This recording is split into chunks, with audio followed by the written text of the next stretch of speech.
안녕하세요. 미국 주식하는 임계님입니다. 오늘 미국장 한번 보겠습니다. 구독과 좋아요 부탁해요. 오늘 시장은 연준의 금리 결정 발표를 하루 앞두고 긴축 조기 완화 전망은 사라졌지만 최근 강세장이 곧바로 하락장으로 이어지지 않을 것이란 전망이 우세 3대 지수는 일제히 상승으로 마감했습니다. 우선 3대 지수는 장 초반 인공지능 열기를 주도해온 엔비디아의 주가가 주춤한 모습을 보이면서 잠시 흔들리는 모습을 나타냈는데, 이에 엔비디아는 새로운 플래그십 AI 칩인 B100을 공개해 기존 제품보다 추론 성능을 30배 향상시켰고, 이러한 기존 성능을 훌쩍 뛰어넘는 강력한 AI 칩을 통해 AI 시장의 절대 군주의 입지를 굳건히 하겠다는 전략을 펼쳤는데, 이에 따라 엔비디아는 지난해 약 80%의 점유율을 차지하며 데이터 센터 AI 칩 시장을 장악하고, 이제는 다양한 분야에 대한 소프트웨어 플랫폼을 확장하면서 AI 생태계를 보다 촘촘하게 구축할 계획을 밝히는 모습을 보여줬죠.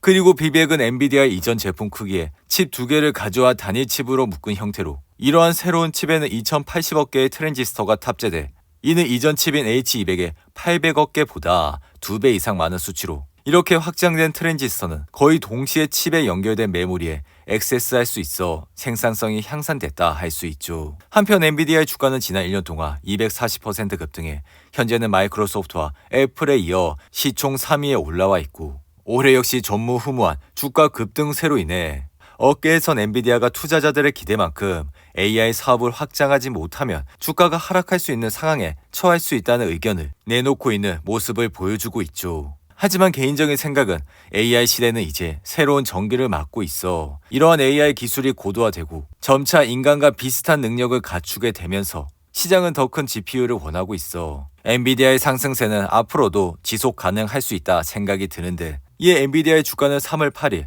974달러를 찍은 이후 현재는 893달러까지 내려왔지만, 이러한 건전한 시장 소화 과정은 오히려 최근 상승세를 약간 소화한 것이라 생각이 들기 때문에, 만약 엔비디아의 주가가 20일 이동 평균선까지 내려오게 된다면 좋은 매수의 찬스가 될 것이라 생각이 듭니다. 한편 내일 밤 발표될 FMC에서의 핵심은 점도표라 할 수 있으며, 이러한 이유는 지난 12월 점도표에서 올해 3차례 금리 인하를 제시했지만 최근 2달 뜨거웠던 CPI 보고서를 고려하면 이게 2차례로 줄어들 가능성이 있기 때문이죠. 이에 페드는 1월과 2월 뜨거운 인플레이션 보고서로 인해 3월 FMC에서 좀 더 매파적으로 나올 가능성이 있지만, 3월과 4월, 5월의 데이터에서 지속적 인플레이션 둔화가 이어진다면 6월부터 인하를 시작하는 기본 시나리오는 계속 유지할 것이라 생각이 드는데, 그럼에도 불구하고 단기적으론 내일 밤 페드는 올해 금리를 한 번 덜 인하할 수 있다고 밝히면 증시는 다소 흔들릴 수 있다 생각이 들지만, 경제 성장률이 상향 조정될 가능성이 크다는 뜻이라 궁극적으로는 명목 성장 전망이 밝아져 기업 이익 전망 역시 밝아질 것이라 할 수 있죠.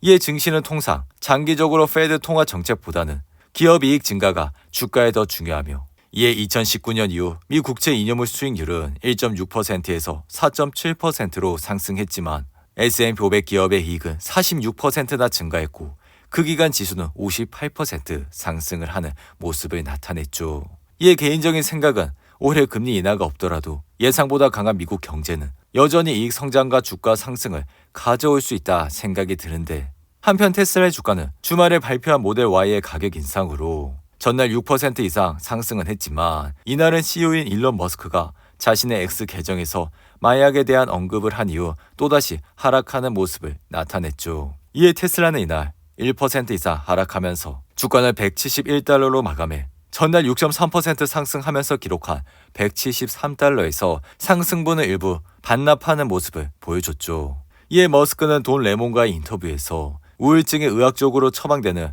케타민만 복용했다 말했고, 그는 하루 16시간을 일하고 있기 때문에 1시간도 낭비할 수 없어 중요한 것은 실행이라 자신이 취할 것이 있으면 계속 취할 것이라 강조를 했는데, 이에 머스크는 마약 문제와 함께 테슬라 주가에 대해서도 언급하면서 주가는 오르내릴 수 있지만 정말 중요한 것은 테슬라는 여전히 훌륭한 제품을 만들고 제공하고 있어 사이버 트럭은 특수 제품이며 모델 Y는 지구상에서 가장 많이 팔린 자동차며, 이와 함께 테슬라의 새로운 로드스터는 스페이스 X와의 협력으로 로켓 기술을 보유하고 있다 밝히는 모습을 보여줬죠. 하지만 개인적인 생각은 테슬라의 주가가 좋을 때는 머스크의 이 같은 행동들이 다소 신경 쓰이진 않지만, 이렇게 주가가 나쁠 때는 오히려 좋지 않은 방향으로 흘러갈 수 있다 생각이 들며 게다가 테슬라의 매출은 점점 더 줄어들고 있는 상황이라 주당 순이익 역시 지속적인 성장에서 이제는 이러한 성장이 주춤한 모습을 나타내고 있죠. 이어 애플의 주가는 이날 1.36% 상승을 하며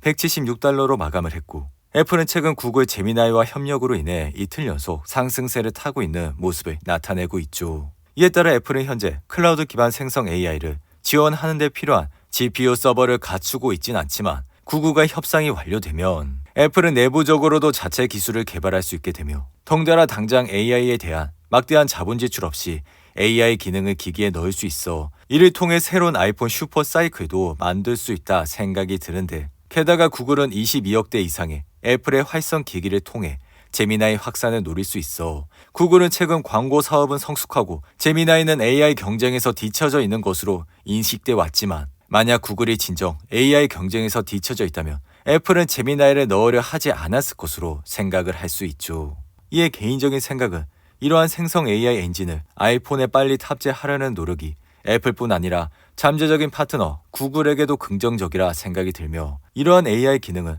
수년간에 걸친 아이폰 업그레이드 주기를 촉발할 수 있어 애플의 총 마진을 높일 잠재력이 있다 생각이 드는데 한편 비트코인 가격은 이날 장중 63,000달러 아래까지 후퇴했고 이로 인해 비트코인을 비롯한 암호화폐 시장 전반이 조정장을 이어가며 시장의 전체 시총은 약 8% 넘게 증발한 것으로 나타났는데 이에 현재 비트코인 가격은 5% 이상 하락하면서 63,700달러대에서 거래 중이며 이 같은 내림세의 이유는 비트코인 현무 ETF에서 막대한 자금이 유치되고 덩달아 평소보다 적은 양의 자금이 유입되면서 비트코인 가격은 하락세를 이어가고 있다 할 수 있죠. 이에 비트코인은 3월 13일 73,000달러를 찍은 이후 지속적인 하락세를 거치면서 현재까지 내려왔고 이러한 움직임은 비트코인 단기 보유자들이 차익 실현에 대한 매도 압력을 가중시킨 요인으로 이번 조정과 관련이 있다 생각이 들며 덩달아 반감기에 앞서 나타나는 가격 후퇴 현상이라 실제로 2016년과 2020년